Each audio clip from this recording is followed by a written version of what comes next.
Hi there, this is Nursing Education Videos. Today I will be going over the Anaphylactic Shock NCLEX review on registerednursern.com.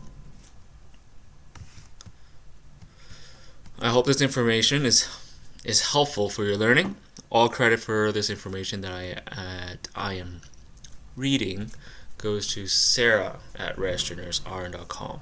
Again, all credit for the information that I am reading goes to Sarah at registerednursern.com. Please refer to the websites in the description box for all credit and information. Links for the information will be included in the description box. Anaphylactic Shock Nursing NCLEX review for students. In this review, you will learn about anaphylactic shock.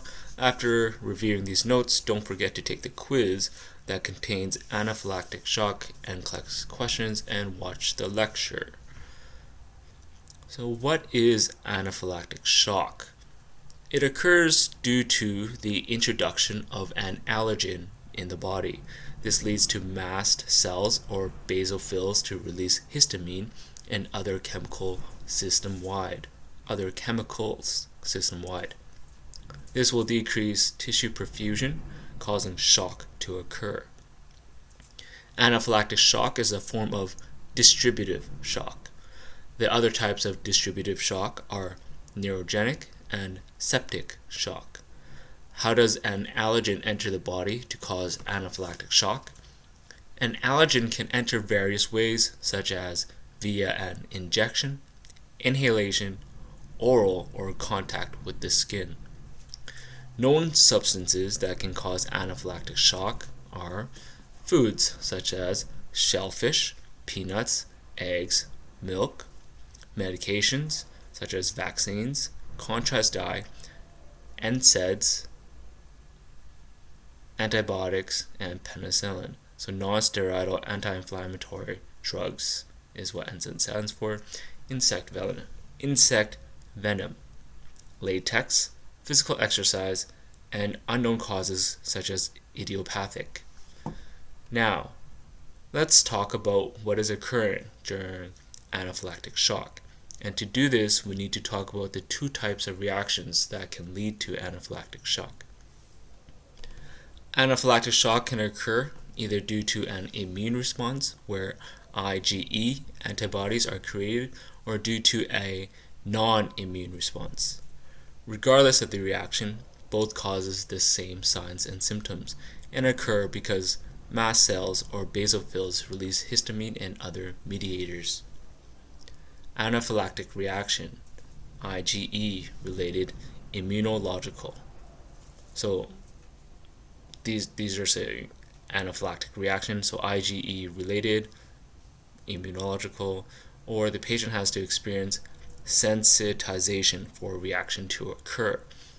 Sensitization is where the patient has a first-time exposure to an allergen that causes the creation of IgE antibodies. The antibodies attach to the mast cell or basophil and hang out waiting for the second exposure. When the second exposure to the allergen occurs, it causes the mast cells or basophils to release histamine and other substances. This leads to the anaphylactic reaction. It's a type 1 hypersensitivity reaction. This means the allergen attaches to immunoglobulin, IgE, antibodies. These antibodies are created due to this allergen on mast cells and basophils. This leads to a system-wide release of histamine and other mediators. This is illustrated below.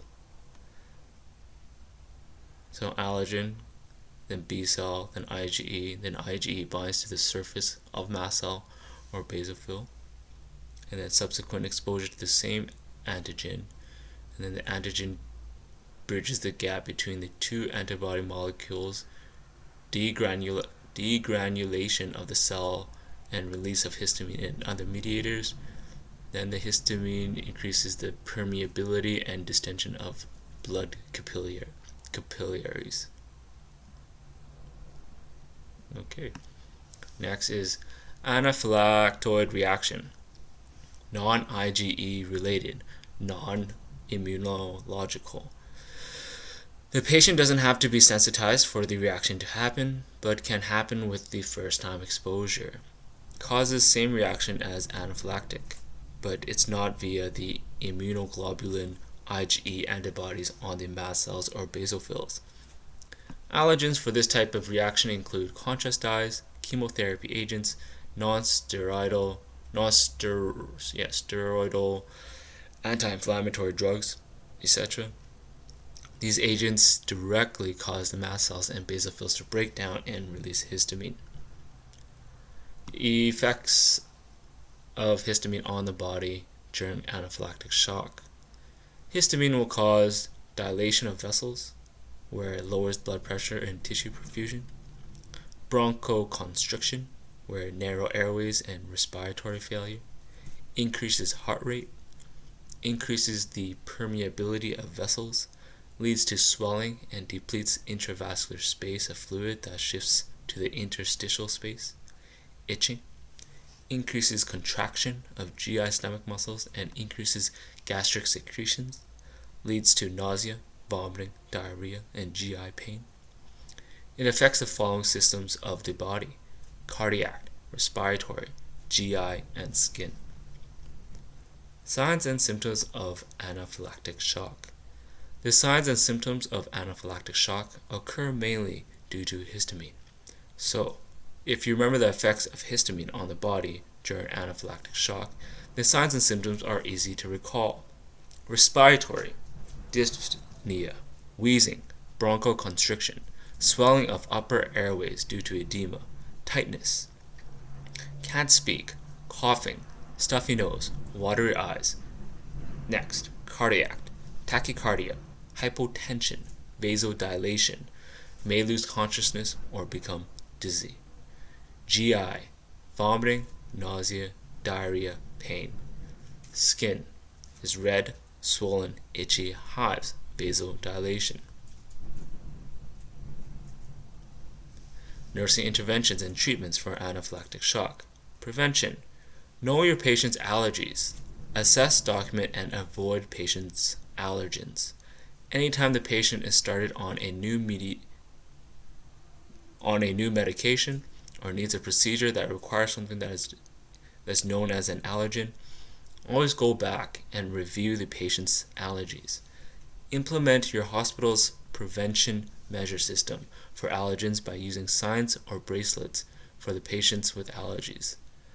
This will help make sure other members of the healthcare team is aware of the patient's allergies as well. Remember, anaphylactic shock can start occurring with seconds to minutes of the exposure. Recognize the signs and symptoms and act fast. So the mnemonic is act fast. A for allergen, remove it. And airway, manage airway with high flow oxygen and continuous vital signs monitoring. C, call rapid response. Start CPR if needed until help arrives. T, Trendelenburg position. This is the supine position with the legs elevated unless vomiting, lay on the side, or having major airway issues. This position will help increase venous return to the heart and increase cardiac output and blood pressure. F for first-line drug, epinephrine. This medication can be administered IM or subcute, so intramuscular or subcutaneous, and the dose may be repeated if needed per MD order, so per physician order. It may